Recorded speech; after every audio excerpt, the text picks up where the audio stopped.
Welcome, seekers of the grim and the epic, to another dark chapter from the far reaches of the 41st millennium on Grimdark Shards. I'm your storyteller, guiding you through the blood-soaked corridors of Warhammer 40K lore. Tonight's saga, Heresy by Instinct, was inspired by a brilliant suggestion from one of our viewers. Thank you for sparking this journey into a tale where Xenos terror and Imperial duty collide on a forsaken world. As you listen, prepare to be drawn into a universe of sacrifice, relentless valor, and unspeakable horror, where the line between salvation and annihilation is all too thin.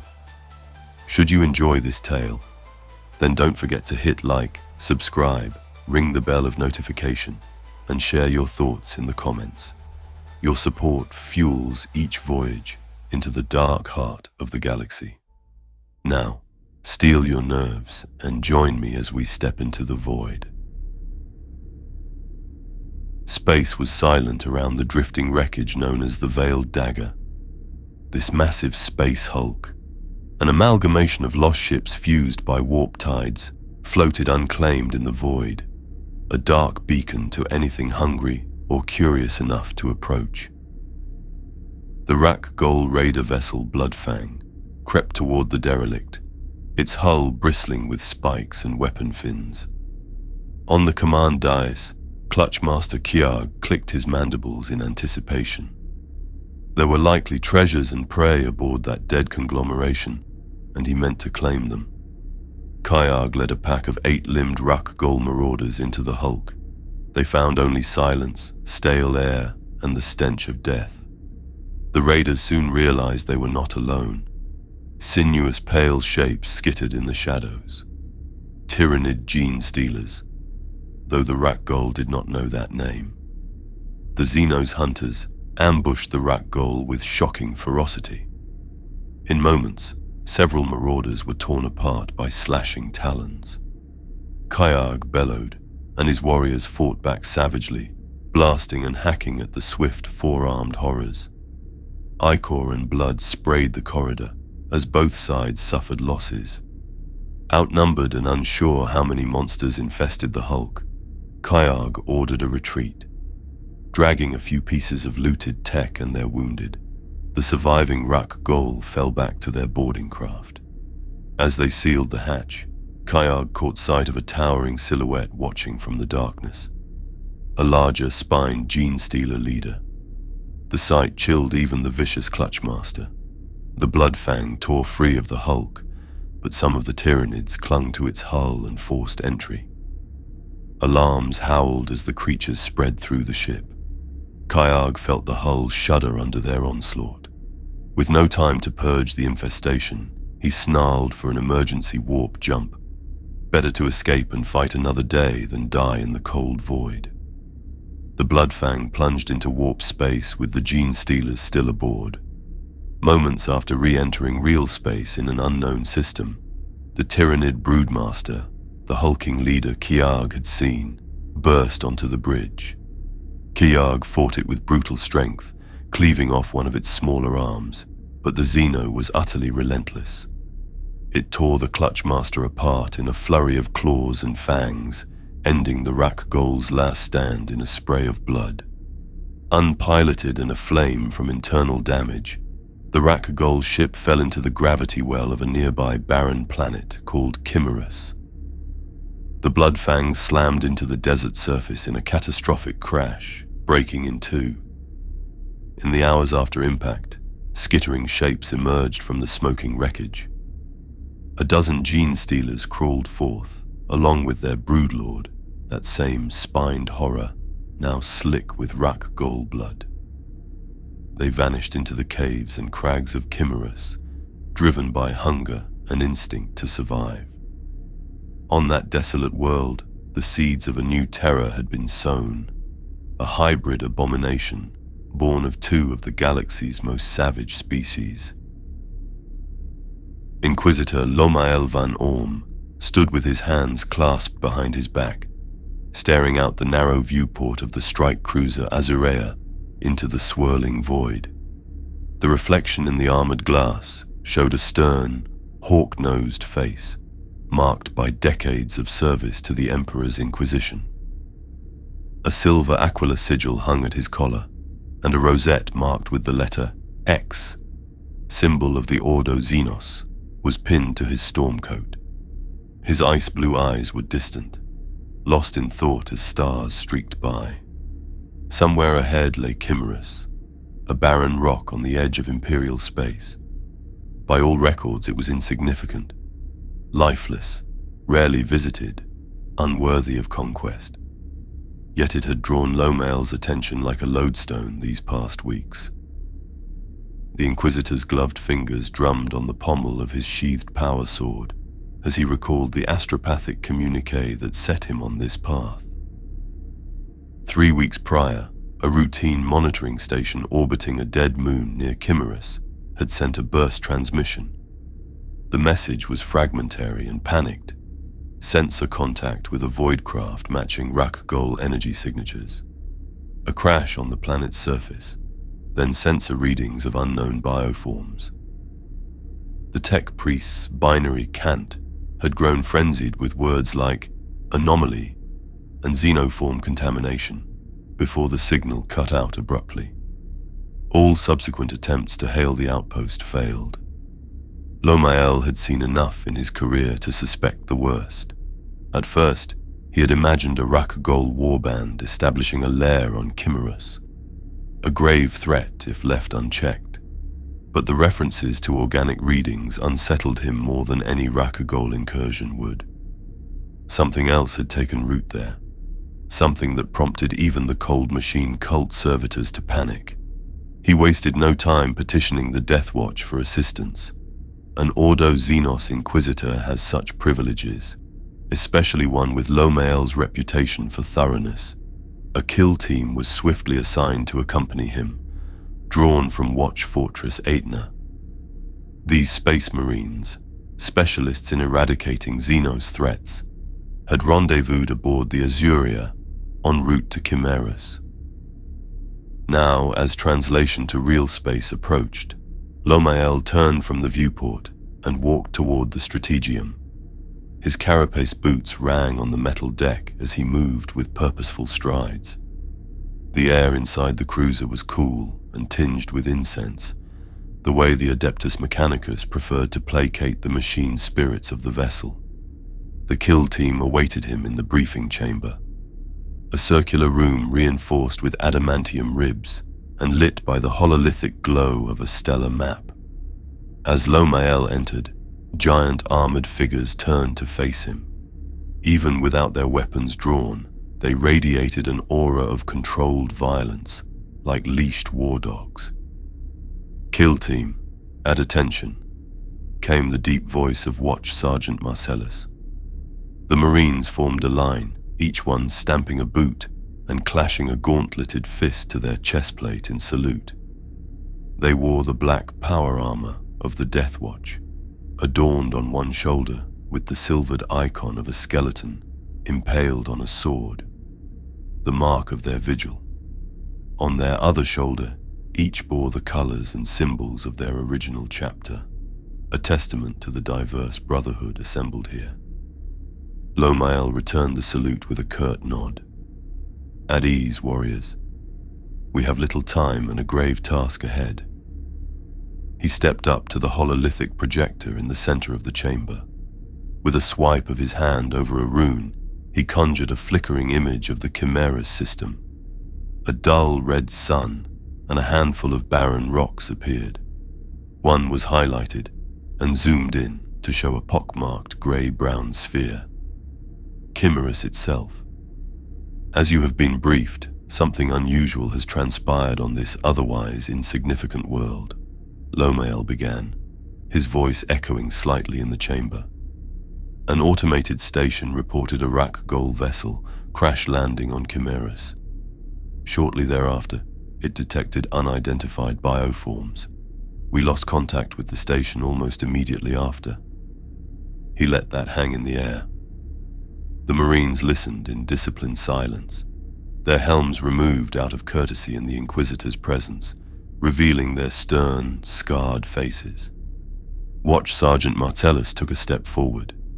He was clad in Mark 8 power armor trimmed with ultramarine blue on one knee plate. A service stud of polished iron marked his forehead, indicating a century of service. Inquisitor, do we have any visual confirmation of these bioforms, or any further data from the station's logs? Lomael's jaw tightened. Only fragments. The station's final Vox feed was garbled, but there was an image, briefly, of something attacking the servitors. A white, chitinous limb. He tapped the console, and a grainy picked capture hovered in the air, a blur of pale, curved talons amidst sparks. Even in poor resolution, the Inquisitor had recognized the shape. One of the Space Marines let out a low growl, like a caged wolf. Lomael turned to Brother Raylan, the grey-armored warrior of the Space Wolves. A totem of a snarling wolf's head hung from his belt, and his remaining organic eye, the other was an augmetic lens, narrowed at the sight. Tyranids, Raylan spat, the word laden with both hatred and dark familiarity. Gene stealers, by the look of that claw. A ripple of anger passed through the kill team. Even among the Adeptus Astartes, few names provoke such visceral loathing as the Tyranids, the great devourer that has consumed countless worlds and brothers. Indeed, Lomael affirmed. It appears a strain of Tyranid bioforms was present on that space hulk. The Rak'Gol unwittingly carried the monsters to Kymerus. Emperor only knows how many now infest the surface. Brother Jarek of the Black Templars spoke next, clutching the hilt of a massive chainsword etched with high Gothic script.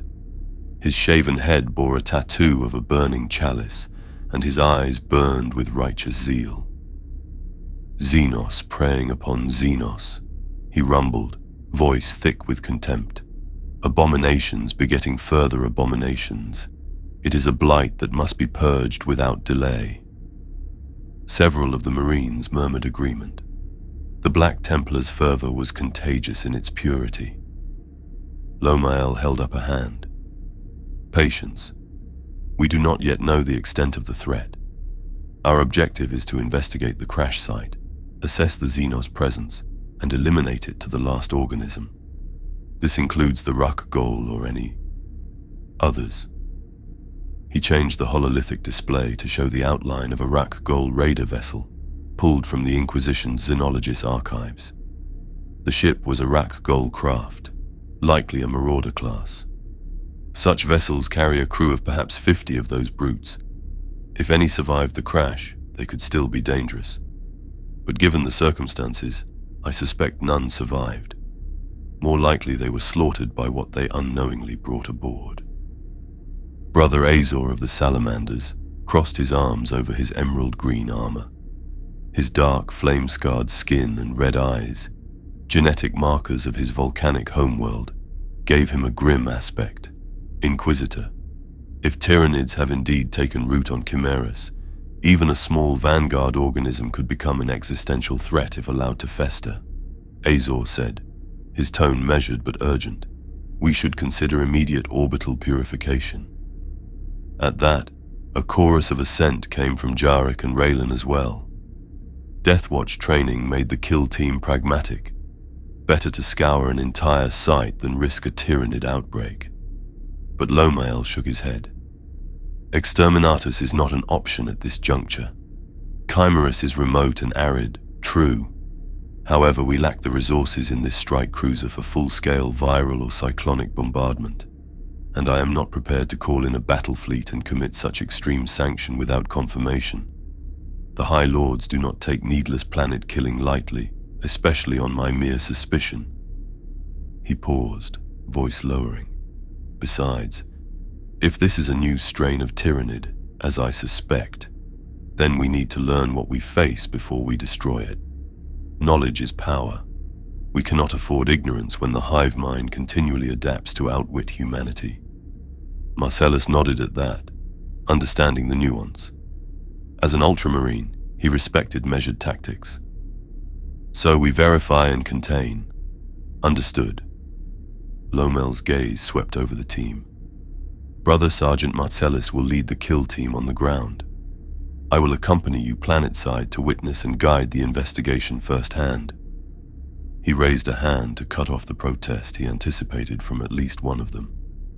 Sure enough, Brother Jarek's eyes widened slightly. My Lord Inquisitor, with respect, the midst of a Tyranid infestation is no place for one of your station. If you were to fall... I am well aware of the risks, Brother Jarek, Lomael interjected sharply. But my duty compels me. I will not sit idle in orbit while you face the unknown. Not when my insight might prove crucial. I have faced the Tyranid threat before, on Hypnion and in the rubble of Tarsis Ultra.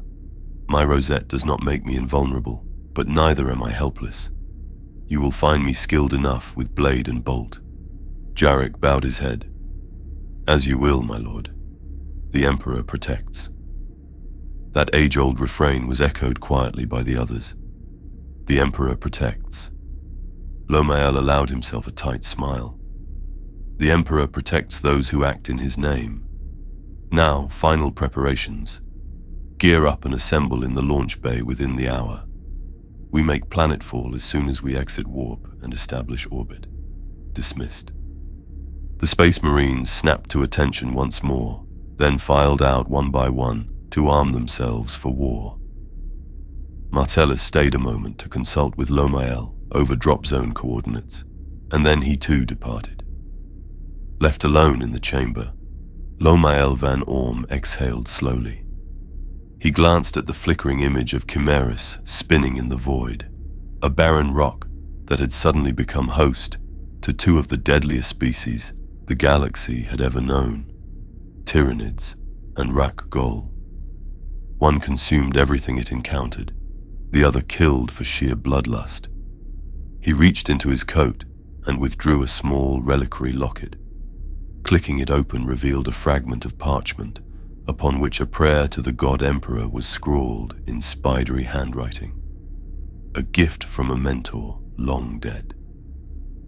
Lomael whispered the prayer under his breath, a litany of protection and purity as the deck shivered with the translation from warp to real space. The Azuria had arrived. Duty and faith, he murmured, finishing the prayer and snapping the locket shut. Outside the viewport, a pallid planet loomed against the darkness, awaiting their judgment. Lomael's eyes hardened. Whatever horror awaited below would be met with righteous steel and purifying flame. The Emperor's will would be done on Kymerus, no matter the cost. The Thunderhawk gunship screamed through the atmosphere of Kymerus, its ablative nose cone glowing cherry red against the upper atmospheric friction. Inside the hold, Inquisitor Lomael and the kill team stood secured in harnesses, the compartment rattling as turbulence buffeted the thick ceramite hull. Through a narrow view slit, Lomael glimpsed the sky beyond turn from black to a hazy amber. Kymerus' atmosphere was thin and dust-laden, casting a perpetual dusk over the surface. Altitude 10,000 meters and dropping. No enemy anti-air detected, voxed the Thunderhawk's pilot from the cockpit, a veteran serf attached to the Deathwatch.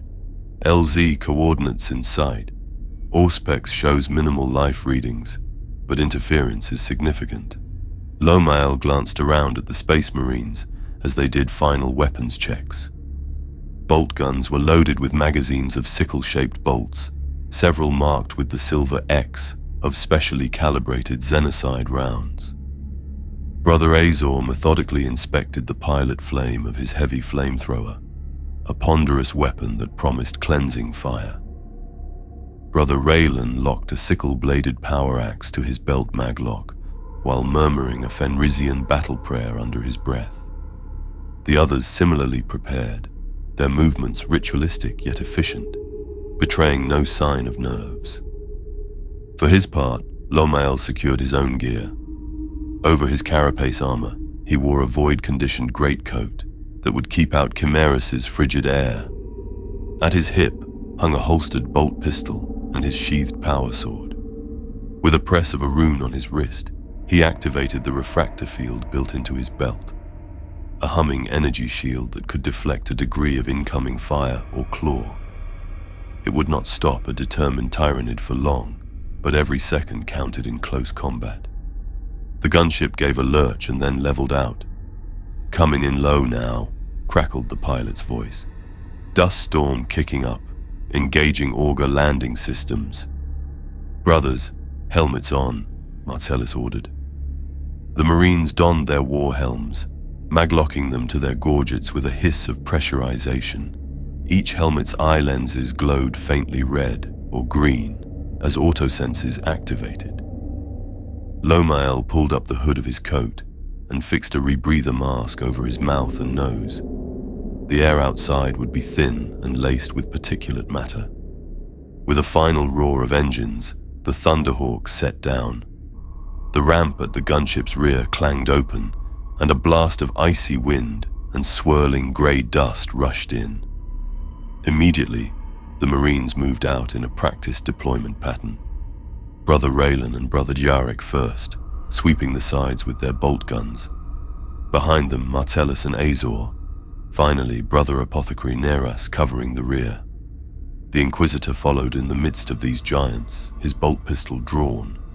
Kymerus' surface greeted them with howling wind and twilight gloom. The sky was a sickly ochre, choked with dust that never settled. The sun was little more than a dull red ember hanging low on the horizon. Underfoot the ground was cracked and lifeless, a hard pan of ancient dried clay and grey sand. In every direction stretched desolation, jagged rock formations, empty basins, and here and there the blackened husks of scrub plants long dead. But it was the immediate vicinity that demanded attention. Less than a kilometer away lay the twisted wreckage of a starship. Even through the blowing dust, they could see the silhouette of the Rak'Gol vessel's remains jutting from the earth. It had carved a long gouge through the terrain upon impact, leaving a trail of debris. Torn hull plating and broken spires of metal were scattered across the cratered ground. Marcellus signaled the team forward wordlessly. They advanced in a wedge formation toward the crash site. Lomael kept pace, the Marines unconsciously creating a protective perimeter around him. They moved cautiously, bolters at the ready, scanning for any sign of movement.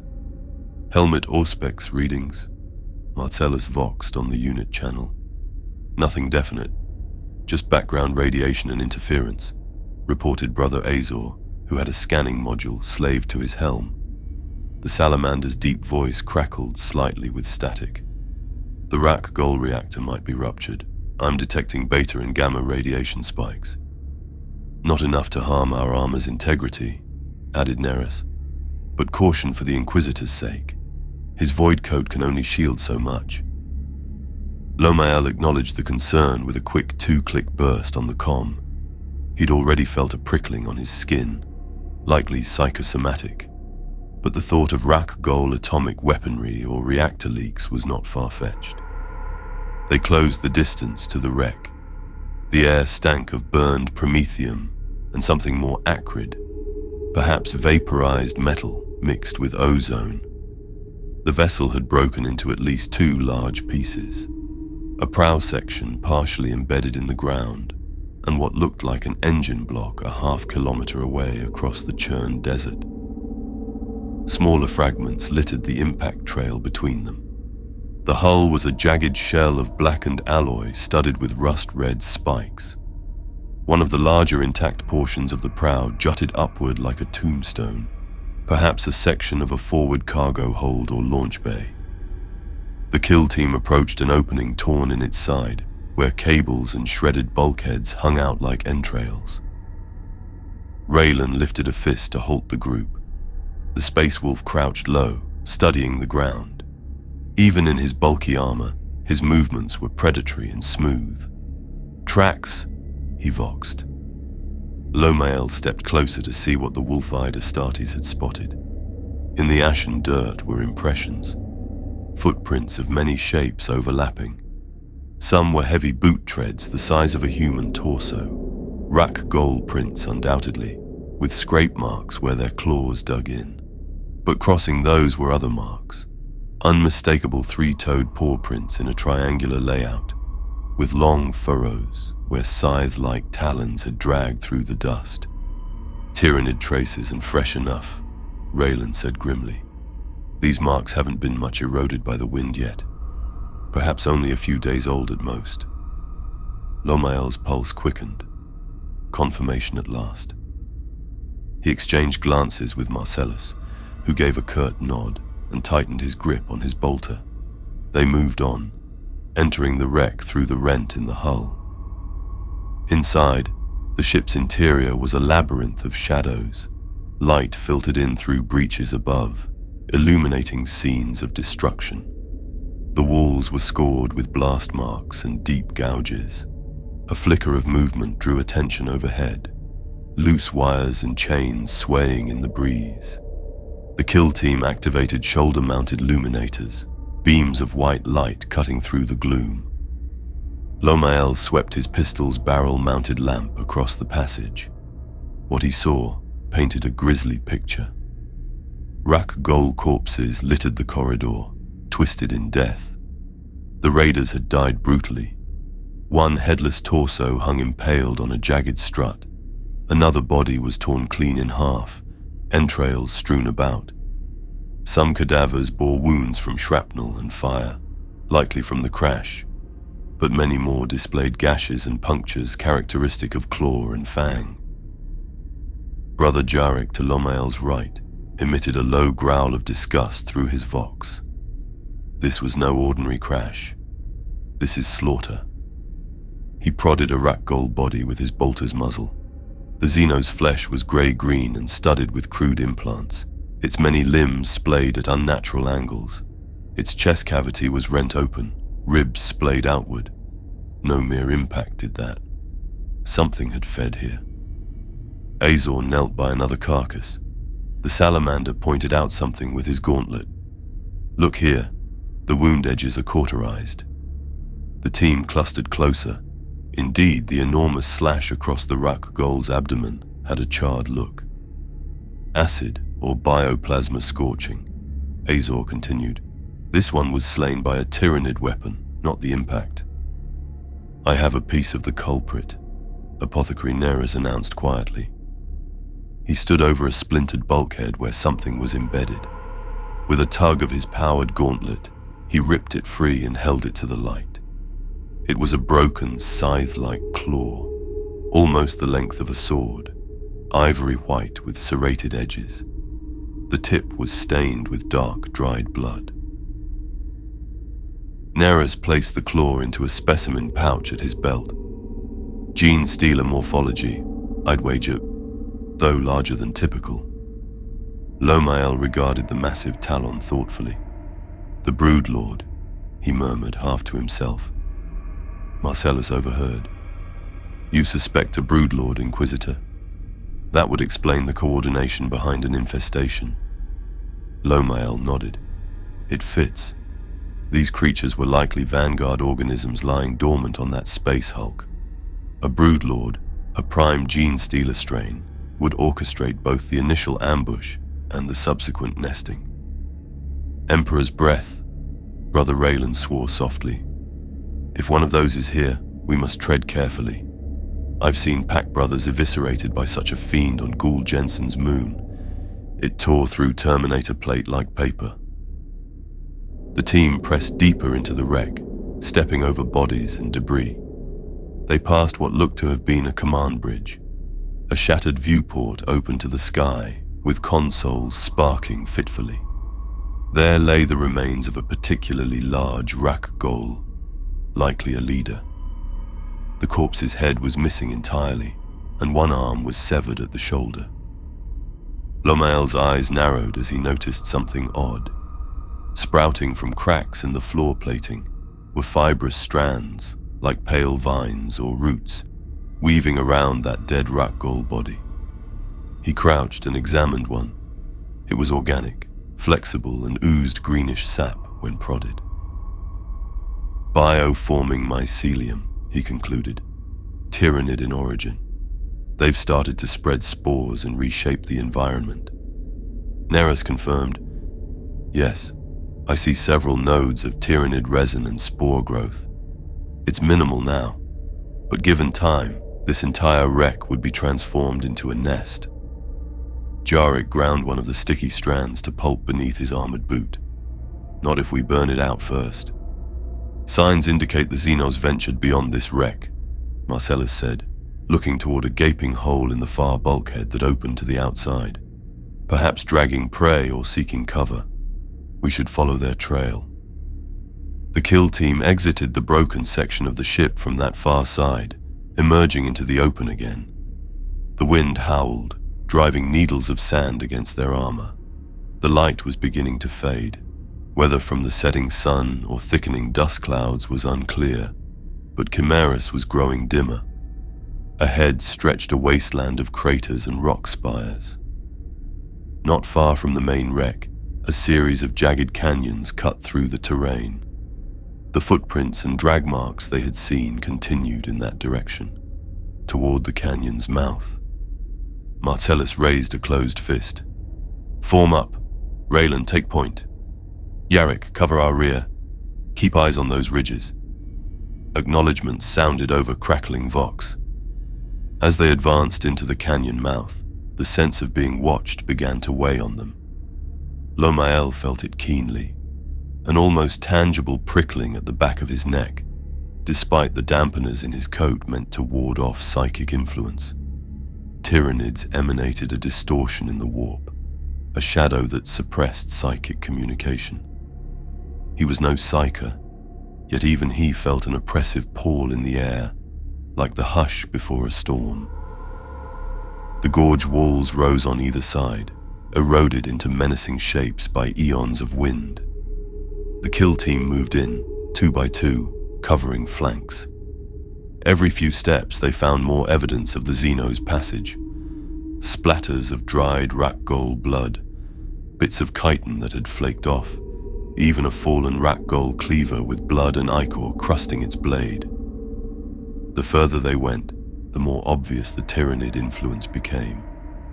Strange organic resin coated some of the rocks, forming a thin sheen like insect hive wax. Curved shapes resembling rib bones jutted from the canyon floor at intervals, perhaps cast-off carapace pieces arranged almost deliberately. Lomael's mind raced. How quickly had these creatures multiplied or evolved since the crash? It couldn't have been more than a few weeks. A gene-stealer brood could not reproduce on its own without hosts, unless perhaps they had used the Rak'Gol bodies themselves as sustenance to gestate new biomorphs. The thought churned his stomach. Tyranids had been known to do similar on battlefields, using digestion pools to break down corpses and birth lesser creatures like rippers. He shared his theory over the Vox, and Neris concurred. I've seen it during Hive Fleet Kronos' assault on Iphigenia 9. The Tyranids had no reinforcements, so they dissolved fallen defenders in pools and spawned ripper swarms mid-battle. If these ones did similar with the Rak'Gol dead, Emperor knows what they've grown.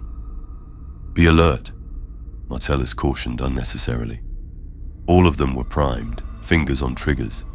The Astartes moved like the experienced hunters they were, but even they could not completely silence the crunch of debris underfoot, or the faint whir of servo motors in their armor joints. They came upon a wider clearing in the canyon, an open area ringed by boulders and shadowed by the high cliffs above. The ground here was strewn with debris from the ship, likely flung further out by the impact. Twisted panels and support girders lay half buried in sand. Raylan sniffed at the air through his helmet's filters. Blood, and something else, he muttered. Suddenly, Raylan's voice barked over the Vox. Contact left. The space wolf had caught a flicker of movement at the edge of his vision. Out of the darkness of a crevice, a pair of reflective eyes glinted. A shape launched forward with terrifying speed, letting out a shrill hiss. Bolter fire erupted as Raylan and Marcellus opened up. The staccato thumps of bolt weapons echoed between the canyon walls. Explosive rounds detonated against rock and dirt as the Marines tried to track the moving target. Lomael saw it clearly as it darted through a beam of their lights. A Tyranid creature, similar to a gene stealer, but different. Its form was larger, nearly the mass of a space marine in armor, and its carapace was mottled in bone-white and sickly green hues. It moved on 4 limbs, the front pair ending in scything claws, the rear in powerful hind legs. A long tail whipped behind it. Most unnerving was the head, a fanged, elongated skull bearing a twisted semblance to the Rak'Gol's reptilian features. Twin, vertical slit pupils glaring from its eyes. The creature closed the distance astonishingly fast, despite the bolts streaking around it. It lunged at Brother Azor just as the salamander swung his flamer to bear. The Xenos slammed into him, bowling Azor backwards with its momentum. They crashed to the ground, Azor grappling with the snarling beast. Its claws screeched over his ceramite plating, trying to find purchase at the neck joint. Azor interposed an armored forearm, straining to hold back the creature's snapping jaws inches from his faceplate. Before the others could fire again without hitting Azor, Brother Jarek was already in motion. The Black Templar dropped his bolter and drew his chainsword with a practiced flourish. With a righteous bellow, he slammed into the creature's flank, his chainsword revving. The adamantine teeth bit into the Tyranid's side, spraying acidic ichor. The monster shrieked, a horrific blend of chitter and roar, and whipped around with serpentine speed, backhanding Jarek with one clawed arm. The blow sent the Templar staggering back, armor screeching under the force. Marcellus and Raylan closed in, firing controlled bursts now that Azor was momentarily clear. Bolter rounds blew fist-sized craters into the creature's torso, bursting through chitin and flesh. The monster reeled, leaking foul fluids, but still it did not fall. It lashed its tail, the spiked end cracking across Marcellus's thigh plate and nearly toppling the sergeant. Azor, now on one knee, finally brought his flamer to bear. "Clear!" he roared over the vox. The other Marines instinctively broke away. With a squeeze of the trigger, Azor unleashed a cone of brilliant orange promethium. The fiery wash engulfed the Tyranid hybrid, clinging to its carapace. The creature let out a keening scream as flames wreathed its body, the stench of burning chitin filling the air. Brother Jarek recovered his footing, hefting his chainsword for a finishing strike. But another lithe creature rushed Jarek from behind, leaping out from a narrow fissure in the canyon wall. It slammed onto the Black Templar's back, claws scrabbling at the joints of his armor. Jarek staggered forward, growling as he tried to shake it off, but it clung like a maddened harpy. Lomael whirled and raised his bolt pistol. He had to choose his shots carefully in the chaos. Jarek spun and gave him a clear angle at the thing on his back. A smaller pure-strain gene stealer, hissing as it tore at Jarek's backpack cables. The Inquisitor squeezed off 2 quick rounds. The first bolt blew apart one of the creature's arms. The second exploded inside its bulbous skull, spraying purple ichor. The Xenos slumped off Jarek's back and thudded to the ground, finally dead. The initial hybrid, still awash in flame, gave a last convulsive wail and collapsed onto the rocky ground, thrashing until Azor's fire burned the life from it. The salamander ceased the torrent of promethium. In the sudden silence that followed, only the crackle of flames and the Marine's heavy breathing remained. "Area secure?" Marcellus voxed, scanning around through the haze of smoke. The others swept their weapons over the shadows. No additional targets presented themselves. "Secure for now," Raylan affirmed, nudging the charred corpse of the larger hybrid with his boot. It did not move. Lomael approached the smoldering remains, covering his mouth against the noxious fumes of its burning flesh. The thing was horrific, its exoskeleton charred and cracked, yet enough remained to see its unnatural morphology. It clearly bore gene-stealer lineage, 4 limbs, wicked claws, an elongated head. Yet it also had features reminiscent of Rak'Gol bony ridges along the spine, akin to the Xenos Raider's augmetic implants, a faint suggestion of scales on some carapace segments, and that face, even half-melted, it eerily resembled a Rak'Gol's feral snout, fused with a Tyranid's alien maw. Marcellus loomed beside the corpse, his helm's maglight playing over it. "Throne of Terror," he muttered. "It truly is some sort of hybrid. I've never heard of Tyranids mimicking another Xenos species to this degree." Apothecary Neras produced a handheld auspex, attuned for biological readings. He passed it over the creature's remains. Genetic analysis will take time, but even the surface bio-readings show abnormalities. Extra organs, denser bone structure. It's as though the gene-stealer genome has incorporated Rak'Gol traits. Lomael felt a mix of awe and dread. Tyranid adaptability made manifest. They must have consumed Rak'Gol biomatter after the crash and integrated it rapidly, creating a new strain. Brother Jarek wiped ichor from his shoulder guard. "Abominations," he snarled, twisting flesh into further heresy. "This is why no Xeno should be suffered to live. One monstrosity spawns the next." Though his tone was heated, Jarek's breathing was heavy.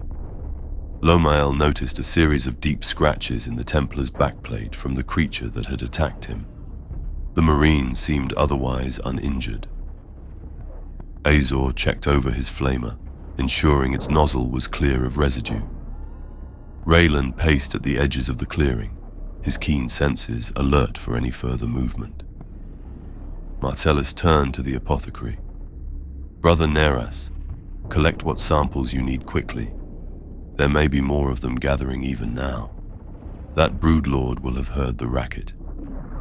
Neras nodded and swiftly snapped a few of the dead hybrid's talons for later study. He also drew a syringe of its blood, storing the sample in a stasis vial. As he worked, Lomael noticed the apothecary's gauntlet trembling, not with fear, but with barely contained anger. Neras's chapter, the Mortifactors, had nearly been overrun by Tyranids in the past. He likely hungered for vengeance as much as knowledge. Within minutes, they were ready to move again. Brother Jarek retrieved his dropped bolter. Azor loaded a fresh fuel canister into his flamer, and each Marine reaffirmed combat readiness. "Brother Sergeant," Lomael said into the Vox, breaking the brief quiet, "our suspicions are confirmed. We're dealing with a Tyranid gene-stealer brood that has assimilated Rak'Gol biomass. Emperor preserve us, this may be unprecedented. We must assume their broodlord, and any other creatures, share these enhanced traits." Marcellus gave a short, grim nod. "Understood. We adapt our tactics accordingly. These hybrids are tougher than common gene-stealers. Notice how many bolter rounds that one absorbed. We'll need heavier fire for the larger ones."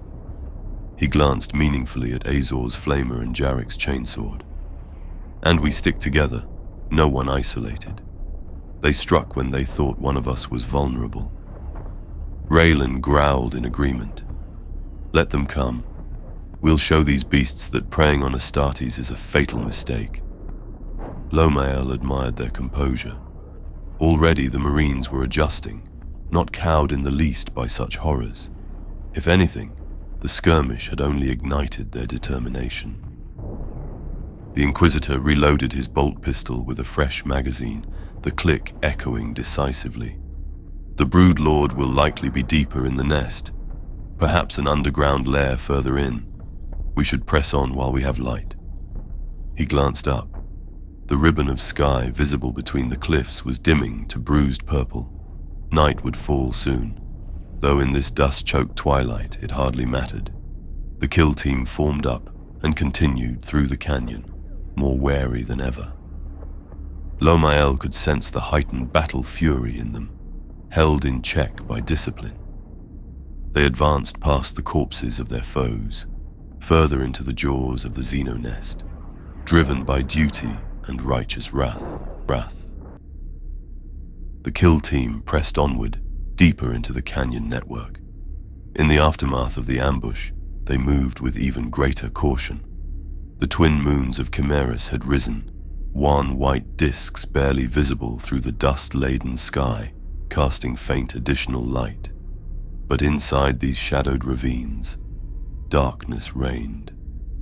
Inquisitor Lomael toggled his vox bead, attempting to raise the Azuria in orbit. Static hissed in reply, the connection barely audible. He tried again at higher gain. Inquisitor Van Orm to Azuria. Do you copy? We have engaged Tyranid forces. Threat level extreme. Over. Only a garbled squeal returned. Lomael exchanged a knowing glance with Marcellus. The shadow in the warp thickens, he said. The Broodlord's presence is likely jamming long-range comms. Brother Marcellus signaled for a halt beneath an overhang of rock. The Marines formed a loose circle, remaining vigilant as they took a brief respite. We proceed on the assumption that we're on our own, the sergeant voxed calmly. The mission remains the same. Brother Jarek's gravelly voice answered, still edged with zeal. Then we kill every last one of these Xenos spawn and burn their den to ash. The Emperor's judgment does not require an audience. They continued. The terrain sloped downward, and soon the rock walls widened, opening onto a broad basin. Here, the second large section of the Rak'Gol craft loomed, the engine block that had broken off during the crash. It lay on its side at the far end of the basin, half cratered into a hillside. The surrounding area was a scene from a nightmare. What had once been a barren gully was now partially transformed by Tyranid infestation. The ground was littered with sticky webs of organic resin, forming a carpet of congealed rubbery goo. Bizarre bulbous growths jutted from the earth, clusters of spore sacs throbbing gently with inner luminescence. Chitinous structures akin to rib cages arched up at random, as if the land itself was sprouting bones. The stench of ammonia and rot was overpowering, forcing Lomael to will himself not to gag into his rebreather. In the center of the open space, several Rak'Gol corpses had been piled together in a macabre feeding pit. Their flesh was partially dissolved, bones exposed and sizzling in pools of Tyranid digestive acid. It was a crude digestion pool, using the Rak'Gol dead to birth new life. Even as they watched, a ripple disturbed one of the viscous pools, something wriggling beneath the surface. Rippers, spat Neris in disgust. Rippers were the smallest Tyranid organisms, maggot-like swarms that devoured biomass to feed their hive.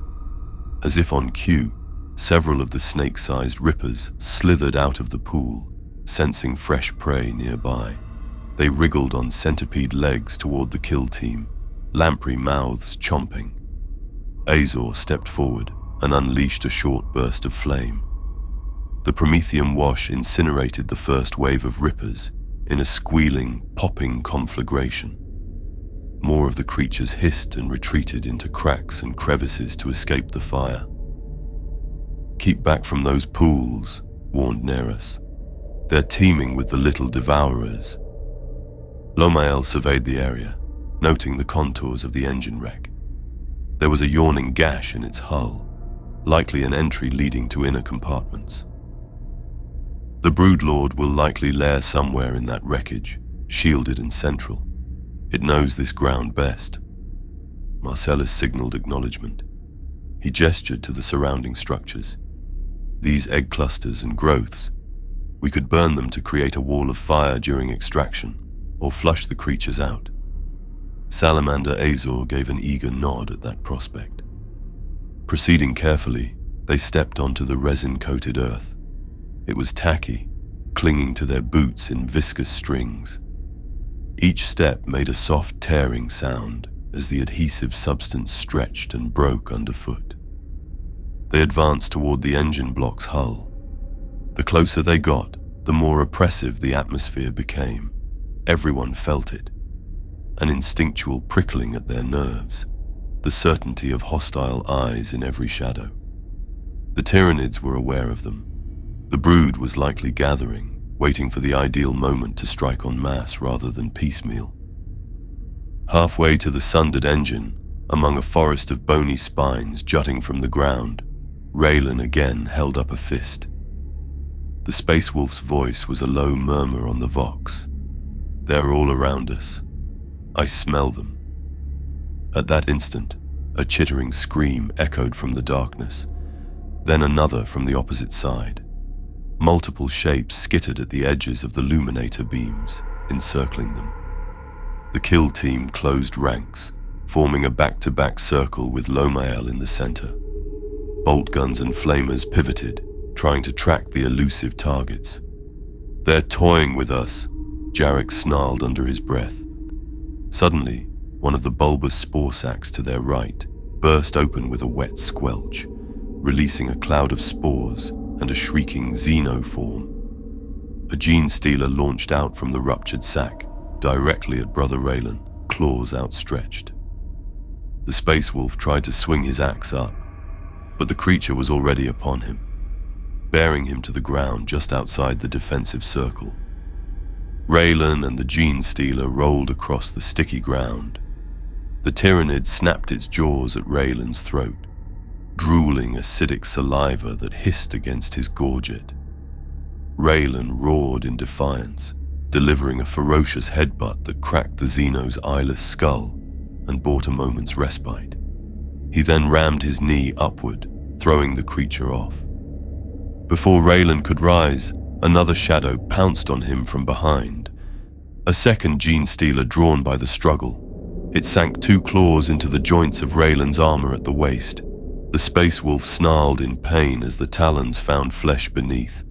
He spun, smashing an elbow into the attacker's fanged face, but the creature held fast. By now, the rest of the team had opened fire.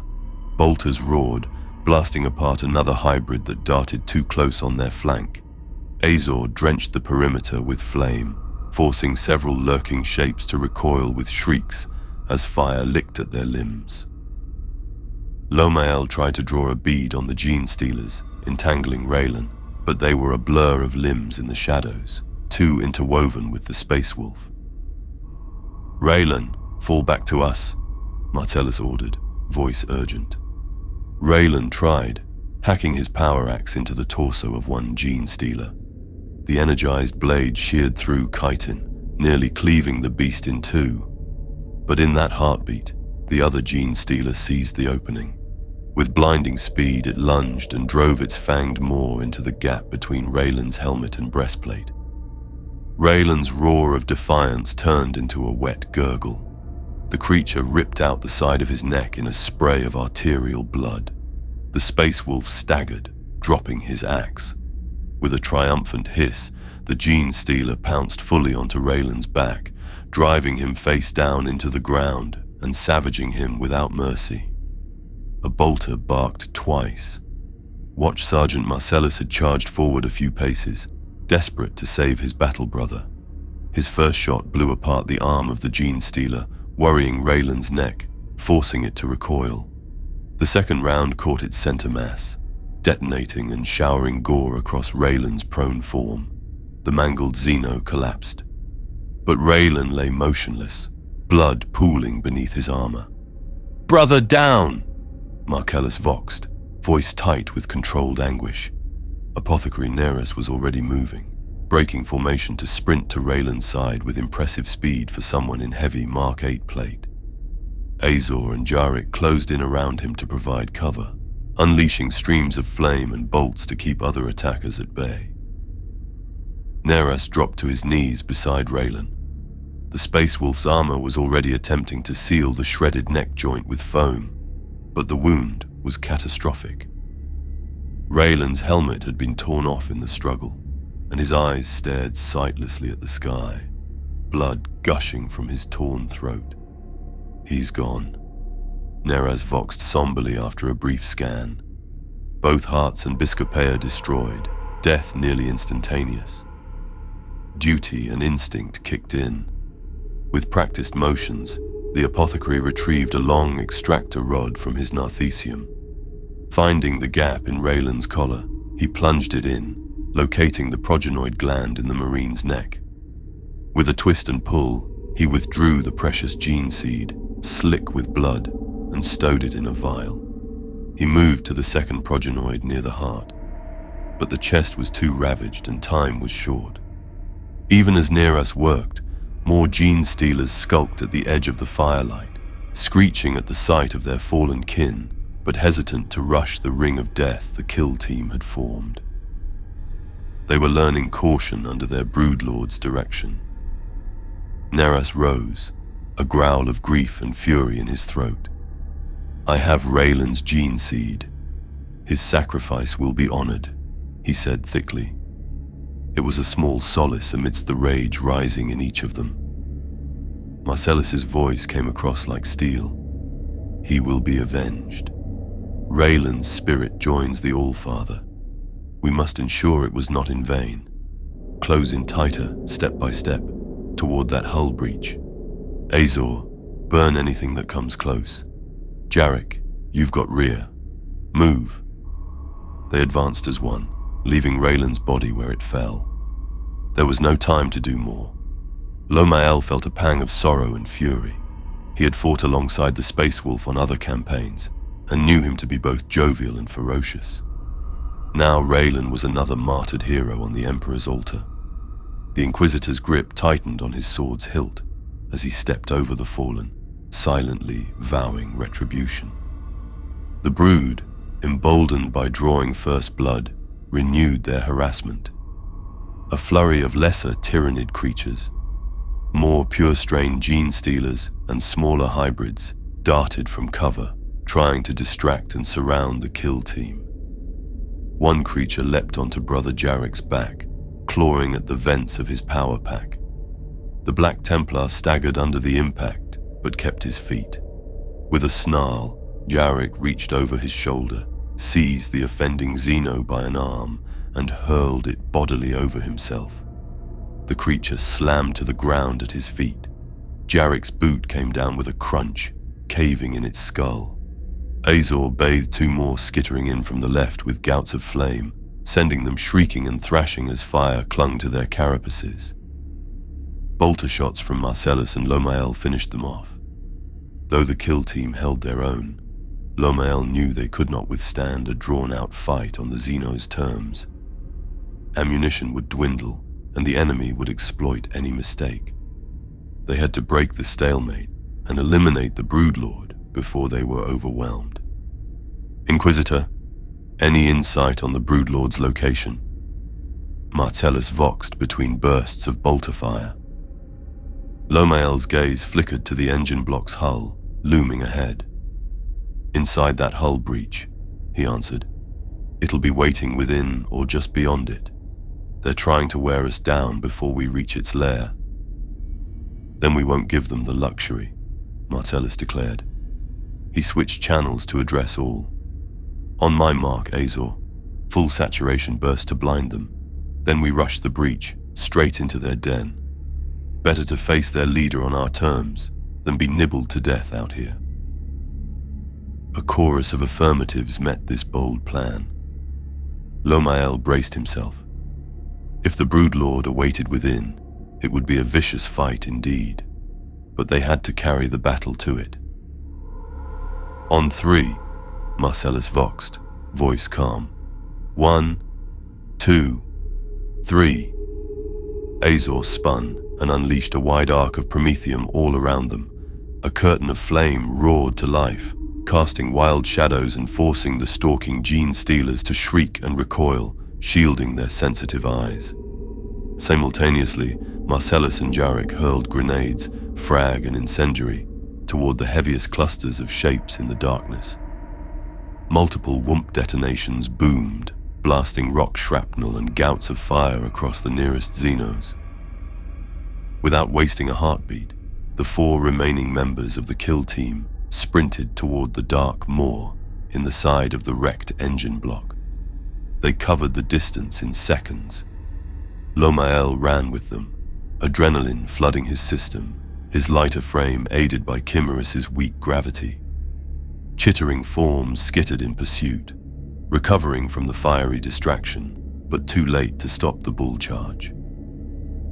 Jarek reached the breach first, chainsword in one hand and bolter in the other. He plunged through the torn opening, weapons raised. Marcellus was right beside him, with Lomael and Neras on their heels. Azor pivoted at the threshold, sending one final blast of flame behind to deter any immediate followers, then ducked inside as well. They found themselves in a cavernous chamber formed by the engine compartment's interior. Twisted machinery and massive coils lined the walls like the ribs of a gargantuan beast. Much of the space was coated in that same fleshy resin, a sickeningly moist layer over metal and floor. Pulsating bioluminescent sacs hung from the ceiling, bathing the chamber in a ghastly green glow. It was enough to see that the area had been fully transformed into a Tyranid nest. All around were the remains of victims and the shed skins of Xenos. Clutches of gelatinous eggs pulsated in slimy mounds, some already hatched, others still rippling with developing life. In the far corner gaped the largest digestion pool yet, an oozing pit filled with liquefied remains that wafted an eye-watering stench. And at the center of this grotesque sanctum, perched atop a dais of coiled pipes and hardened resin, was the Broodlord. It was a nightmare given flesh. The creature stood taller than any space marine, nearly 3.5 meters when it straightened. Though it currently hunched forward on powerful hind limbs, its exoskeleton was bone white streaked with deep green, thicker and more angular than that of a common gene stealer, forming natural plates over vital areas. It had 4 arms, 2 primary limbs ending in immense scythe-like talons, and 2 secondary arms beneath those, each tipped with a smaller clawed hand. A ridge of spines jutted along its back, reminiscent of the Rak'Gol's cybernetic implants. Its head combined the worst aspects of both parent species. A broad, fanged maw bristling with razored teeth, and multiple eyes glinting with malign intelligence, flared by bony crests akin to a Rak'Gol's horned skull. Clutched in one of the Broodlord's secondary hands was a jagged hunk of metal, a half-ruined Rak'Gol cleaver, as if the monster had taken it as a trophy or crude weapon. At the intruder's entry, the Broodlord reared up and issued a piercing hiss that reverberated through the chamber. It was a sound of anger, but also of triumph, the predator finally cornering its prey. Arrayed around the Broodlord, clinging to walls and crouching amid machinery, were at least a dozen lesser Tyranid creatures, gene stealers and hybrid spawn. They chittered and hissed, but held position, clearly awaiting their master's command. The kill team swiftly spread into defensive stances near the entrance, unwilling to advance further into the kill zone. They all knew that in close quarters, a Broodlord could butcher even a Terminator in seconds. Retreat was not an option, and none of them desired it. They had entered the lion's den willingly. Only one side would leave it. For a taut heartbeat, nobody moved. Lomael's pulse thundered in his ears.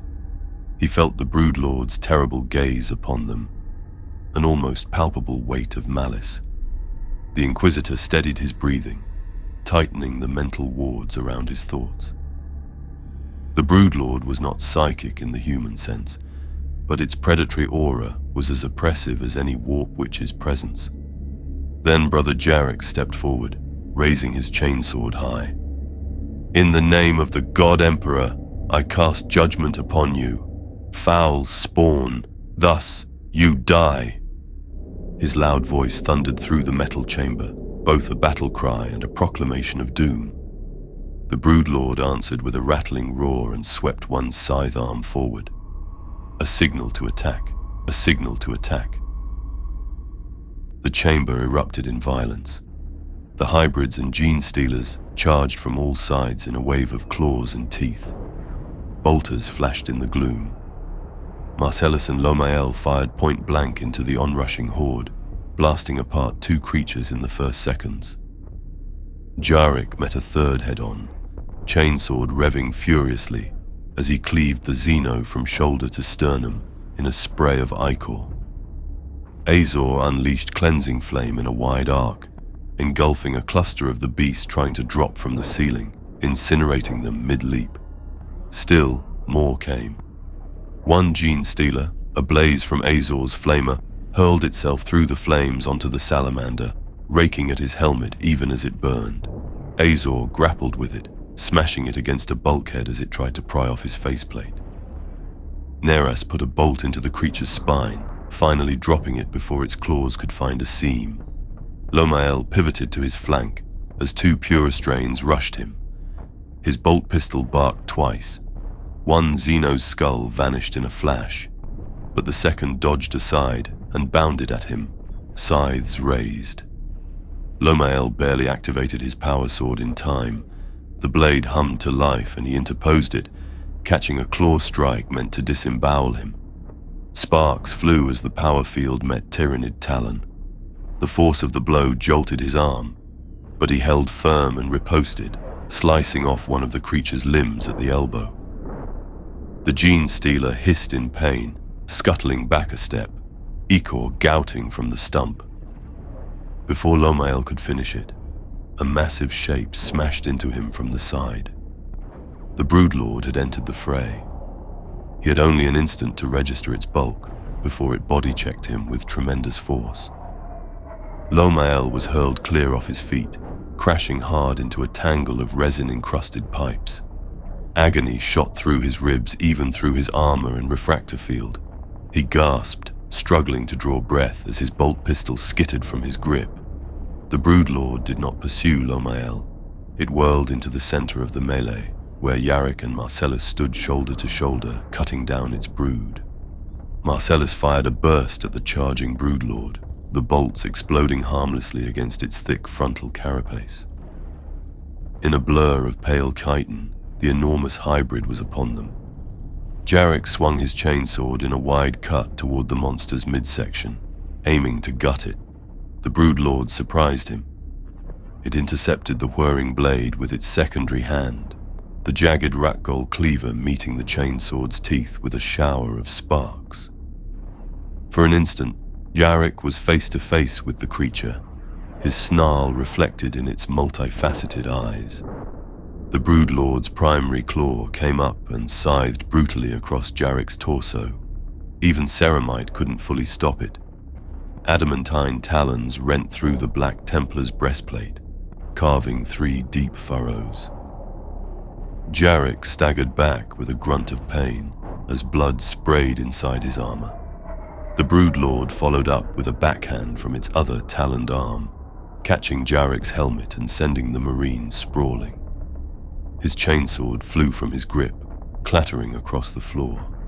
Marcellus bellowed a furious oath and lunged at the beast, firing his bolter into its flank at point-blank range, then casting the weapon aside and drawing his power sword in one fluid motion.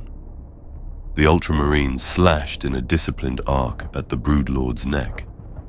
The creature met the blow with one scythe, catching the power sword on its claw. The crackling blade bit a notch into the talon, but did not shear through. The two strained, locked in a contest of strength. Astartes augmented muscle versus Tyranid monstrous might. It was a contest Marcellus was losing. Slowly, inexorably, the Broodlord forced the sword back toward the sergeant. With a snarl, the creature lunged forward and snapped its fanged maw onto Marcellus's left shoulder, biting down through the shoulder guard. Marcellus roared in agony as teeth punched through armor into flesh. Seeing his sergeant about to be mauled, Apothecary Neras charged from the side. He plunged his powered blade into the Broodlord's thigh with all his might. The weapon sank deep, finding a gap in the plating. The Broodlord bellowed, releasing Martellus and lashing its spiked tail at Neras. The tail club caught the apothecary in the chest, denting his armor and flinging him onto his back with a crash. But his intervention had distracted the beast and wounded it. Marcellus, though gravely hurt, did not waste the opening. Gritting his teeth against the pain, he rammed his power sword up under the Broodlord's chin, aiming for its brain. The blade's tip punched through the creature's lower jaw, severing some of its inner maw tongues, and jutted out through one cheek. It narrowly missed the brain case, but the wound was grievous.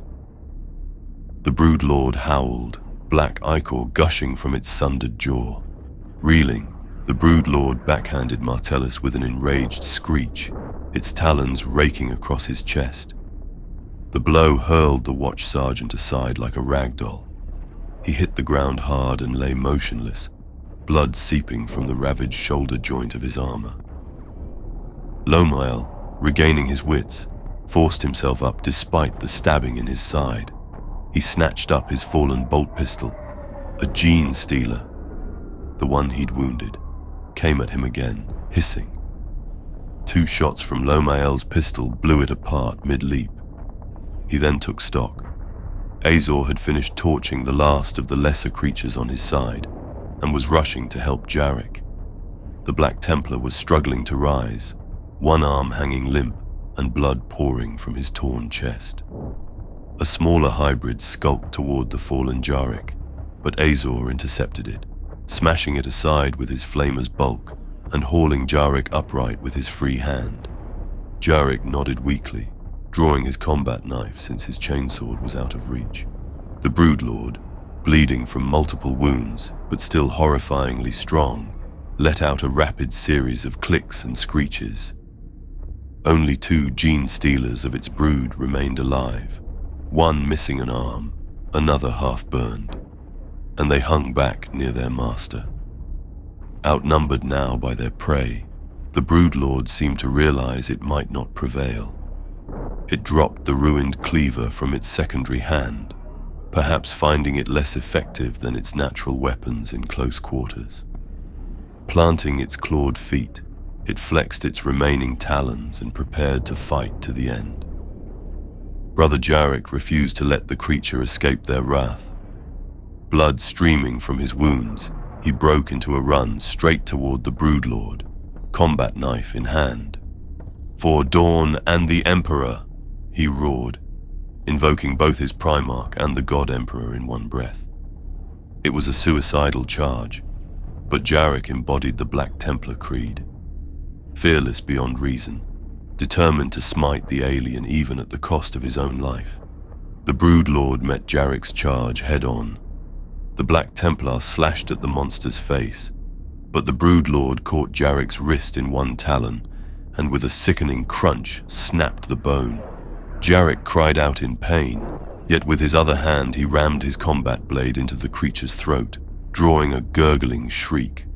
Enraged, the Broodlord responded by plunging a scything claw straight through Jarek's abdomen, impaling him. The Space Marine coughed blood, held aloft on the claw like a grisly trophy. Summoning his last reserves of strength, Jarek pulled a crack grenade from his belt. "You die with me," he gasped, jamming the activated grenade into a gaping wound in the Broodlord's leg.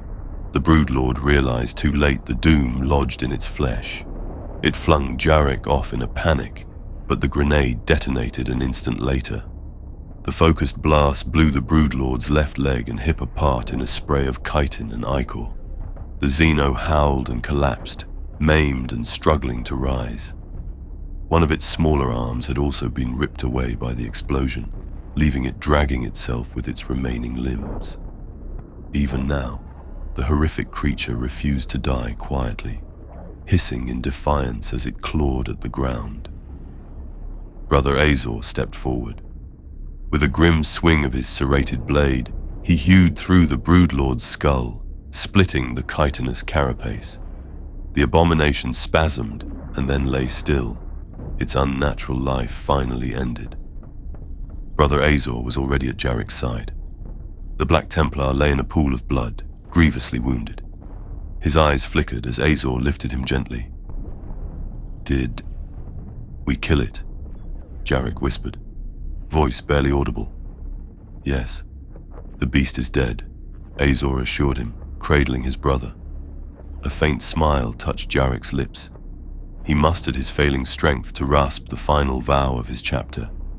No pity, no remorse, no fear. As the sacred words left him, his gaze grew distant. With one last shuddering breath, Brother Jarek, champion of the Black Templars, fell silent forever. Lomael bowed his head, murmuring a prayer through clenched teeth. In death, valor. Apothecary Nerus exhaled a shaky breath and bent over Jarek's body. In silence, he performed the solemn duty of removing the progenoid glands. The chapter's legacy carried in the fallen Marine's flesh. It was the last service he could render for his comrade. A sudden stillness settled over the chamber, broken only by the crackle of small fires and the ragged panting of the survivors. For the first time, no alien screeches or gunshots echoed back at them. Lomael moved gingerly to where Watch Sergeant Marcellus had fallen. The Ultramarine lay slumped against a slab of wreckage, his chest rising and falling shallowly. Neras hurried over and began tending to him, spraying coagulant on Marcellus's ravaged shoulder and injecting stimulants and pain inhibitors. "He lives," the apothecary reported. "Stubborn Ultramarine." Marcellus's eyes fluttered open at that. He managed a weak, wry grin. "Still here," he gasped. Brother Azor knelt beside Jarek's lifeless form. Gently, the salamander closed the Templar's eyes. Jarek's bloodied face was oddly serene in death. Azor intoned quietly the final litany of his chapter. "Into the fires of battle, unto the anvil of war." He rested one of his hands on Jarek's shoulder. Lomael stepped to his side and completed the verse softly. "We return our brother's body to the earth, and his soul to the Emperor's grace." Apothecary Nerus bowed his head. His voice was steady. "Raylan and Jarek will be remembered. We have their gene seeds safe. Their chapters will mourn them, but also rejoice in their valor." Despite their grief and exhaustion, pragmatic urgency reasserted itself. The mission was not yet complete. The immediate threat was eliminated, but the foul brood's nest had to be utterly cleansed, and there remained the matter of ensuring that no trace of this genetic blasphemy could ever spread beyond Kymerus. Lomael helped the wounded Marcellus to sit up. The sergeant grimaced, but remained resolute. The Inquisitor then addressed the team, his voice echoing in the ruined chamber. "We have to finish the job. This nest must be destroyed completely. Every spore, every egg cluster, everything." He looked around at the grotesque surroundings. Dozens of unhatched eggs still pulsed in their clutches, and the vile digestion pool bubbled with biomass. If even a single Tyranid organism or viable spore remained, the nightmare could potentially begin anew. They could not allow that. Brother Azor hefted his flamer. "With pleasure, my lord. We'll burn it all." Marcellus winced as he got a foot under him, Nerus supporting him. "Set charges, if we have them," the sergeant rasped. Lomael nodded. "The Azurea might pick up our signal now that the Broodlord is dead and the shadow in the warp is receding. But I'm not inclined to wait. We brought melter bombs, did we not?" "Yes," Azor confirmed. "We have a cache at the drop point. I still carry 2 melter bombs in my pack." "Good," Lomael said. "We'll plant melter charges at structural weak points, near that digestion pool and at the heart of the engine core. Simultaneously, we douse everything in here with promethium and set it ablaze. Once the charges are armed, we withdraw to the Thunderhawk immediately. The melter blast will slag this entire chamber and likely detonate any remaining reactor material, burying the site if we're lucky. There were no objections. The plan was sound and thorough. They moved swiftly. Brother Neras carefully lifted Brother Raylan's fallen body and bore it toward the exit. Azor did the same for Brother Jarek. The honored dead would return with them. Lomael and Azor then went about planting the 2 fist-sized melter bombs. One at the base of the Broodlord's resinous dais, which looked to be a central nerve node of the nest, and one deep by the half-exposed engine core, partly submerged in the sludge of the pool. They set the timers for a short fuse. 10 minutes. In the meantime, Lomael and Azor also took Azor's remaining fuel reserves and drenched everything flammable. Egg clusters were soaked in promethium, spore sacs torn open and saturated. The Broodlord's own corpse and the walls plastered with resin were all slathered in fuel. Martellus, injured as he was, insisted on helping. He hobbled to toss frag grenades into several side tunnels and crevices, collapsing them to ensure no hidden creatures could escape that way. At last, their grim task was done. They gathered at the breach where they had entered. Brother Apothecary Neras and Brother Azor carried the bodies of Raylan and Jarek over their shoulders. Martellus leaned on Lomael, but managed to stand under his own power. Lomael took one final look at the profane nest. Such carnage and valiant sacrifice, all on a forgotten world due to the chance meeting of 2 horrors in the void. Truly a heresy born of instinct. Neither the Rak'Gol nor the Tyranids had intended this abomination. It was simply in their nature to kill and consume, birthing new monstrosities in mindless cycle. And it fell to the Imperium's servants to pay in blood to set things right. "Burn in the Emperor's light," Lomael whispered, and thumbed the detonator of a remote incendiary. With a whoosh, the charges sparked and the promethium ignited. Flames roared up inside the chamber, racing along resinous walls and engulfing egg pods in gouts of fire. The nest was ablaze, thick smoke already churning upward. The survivors turned and hurried out of the canyon as fast as their wounds allowed, the thunder of the conflagration echoing behind them. Now that the Broodlord was slain, the remaining lesser creatures, if any lived, had fled into deep crannies or perished. None challenged their exodus. Only the crackle of the spreading fire and the distant rumble of collapsing tunnels broke the silence of the Kymeran night. By the time they reached the Thunderhawk, only 2 minutes remained on the melter bomb timers.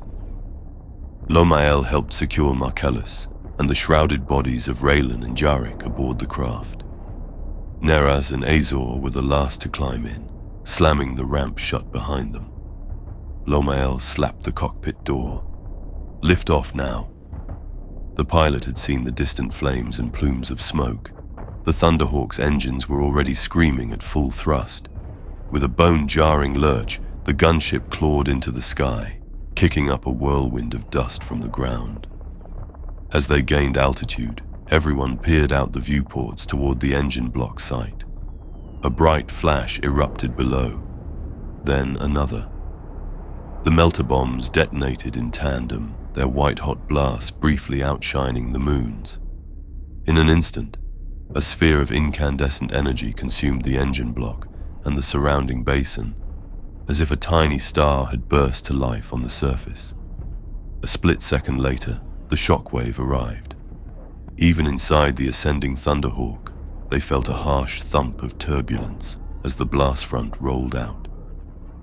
When the flare faded, the nest site was an inferno within a sinking crater. Secondary explosions popped as remaining fuel and munitions from the wreck ignited. Soon, everything in that canyon would be molten slag or ash. No living thing could have survived it. Lomael sagged into a seat, finally allowing himself a long, trembling exhalation of relief. It was done. The Xenos hybrid strain was purged, its lair annihilated. He closed his eyes and offered silent thanks to the God Emperor for his guidance, and a plea for the souls of the brave Astartes who had fallen in his service. Brother Azor removed his helmet, revealing a face sooty and grief-stricken, yet proud. He closed his eyes and intoned quietly, "Into the fires of battle, unto the anvil of war." Apothecary Neras placed a gauntleted hand on Azor's shoulder.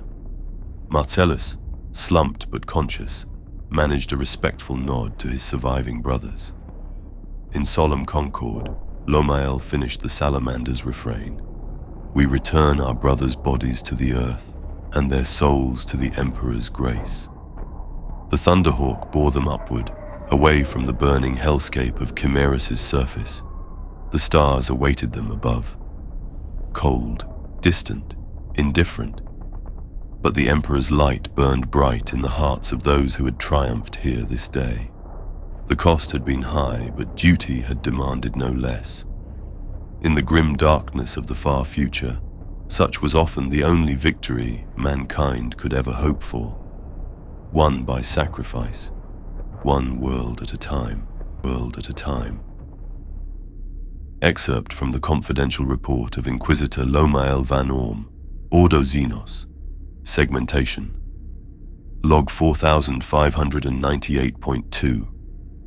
Kymerus Cleansing. In the aftermath of the operation on Kymerus, I commit these observations and conclusions to record. Let it be known that the xenoform hybrid strain encountered a blasphemous fusion of Tyranid gene stealer and Rak'Gol genetics has been extirpated in its entirety. The primary nest was destroyed via melter thermal charges, resulting in complete combustion and meltdown of the site. Subsequent orbital scans detected no signs of remaining biomass or active bioforms. Kymerus is once again barren. Casualties on our side were severe but not in vain. Deathwatch Kill Team Epsilon Theta engaged with unwavering zeal. 2 Astartes fell in battle, Brother Raylan of the Space Wolves and Brother Jarek of the Black Templars. Their courage and sacrifice were instrumental in slaying the Broodlord abomination and ensuring mission success. The gene seed of the fallen was secured and will be returned to their chapters with highest honor. Watch Sergeant Marcellus of the Ultramarines sustained grievous injuries but is expected to recover after treatment. Brothers Azor, Salamanders, and Apothecary Neras, Mortifactors, survived with minor wounds. Their valor, and that of all Kill Team members, cannot be overstated. They exemplified the finest qualities of the Adeptus Astartes and the Deathwatch's sacred duty. I, Lomael van Orm, bore witness and took part in the combat. By the Emperor's grace, I remain alive to pen these words. The threat we found was beyond initial estimations. Evidence indicates the Tyranid vanguard organisms rapidly incorporated Rak'Gol genetic material to develop new morphologies. This confirms yet again the terrifying adaptability of the Tyranid hive mind, even in isolated splinter elements. It acts on instinct, yet the result is no less heretical. A true heresy by instinct, wrought not by man's design, but by the Xenos' insatiable drive to evolve through slaughter. It is my recommendation that Kymerus be designated Purgatus and monitored for no less than 5 standard years to ensure no resurgence, though none is anticipated given the thoroughness of our purge. All data regarding this hybrid strain will be transmitted under seal to Ordo Xenos biologists' archives for study, then locked under highest security. The knowledge is dangerous, but the Imperium must be prepared should we ever encounter such a phenomenon again. Forewarned is forearmed. Above all, let this record stand as testimony to the sacrifices made in the God Emperor's name. In a forgotten corner of the galaxy, on a nameless day, heroes gave their lives to prevent a nightmare from spreading. Their names are written in blood and honor. Raylan and Jarek, martyrs of mankind. Marcellus, Azor, and Neras, victors against the darkness.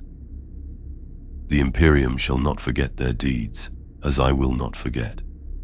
As I conclude this report, the strike cruiser Azurea departs Kymerus orbit, our duty done. I will soon deliver the recovered gene seed to the respective chapter representatives, along with personal accounts of valor for each fallen brother. It is the least I can do for those who fought and bled under my command. Just before we translate into the warp, I gaze upon Kymerus one last time from the viewing bay. The fires on its surface have cooled. The world is silent and still. It strikes me how small this single victory is in the grand scheme of the Imperium's eternal war, yet how vital. Each world saved, each threat eliminated, buys us another day of survival in this galaxy of horrors. And those days, dearly won, give hope to the countless billions who depend on warriors like the Deathwatch, like the Inquisition, to stand unyielding against annihilation. Heresy often springs from ambition, betrayal, or corruption, but this heresy came from primal instinct, the blind hunger of an alien hive. It cared nothing for glory or power, only to feed and multiply. In facing it, we reaffirm why humanity must hold the line, because if we falter, the void and its horrors will consume us without thought or remorse. Thus ends the account of the Kymerus incursion. May the Emperor judge our actions justly, and may the fallen find rest at his side. We did our duty, and through that duty we found redemption. Inquisitor Lomael van Orm, Ordo Xenos.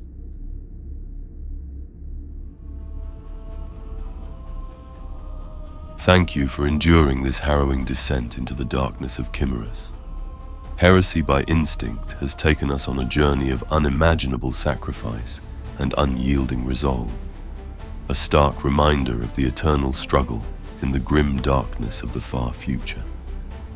If this tale ignited your passion for Warhammer 40K lore, be sure to like, subscribe, and ring the bell of notification so you never miss another saga from Grimdark Shards. And please, share your thoughts in the comments below. What moments struck you the most, and which legends would you like to hear next? Stay tuned for more immersive narratives, unspeakable horrors, and epic battles that will transport you deeper into the lore we all crave. Until then, may the Emperor's light guide you through the void. Farewell, and keep the faith.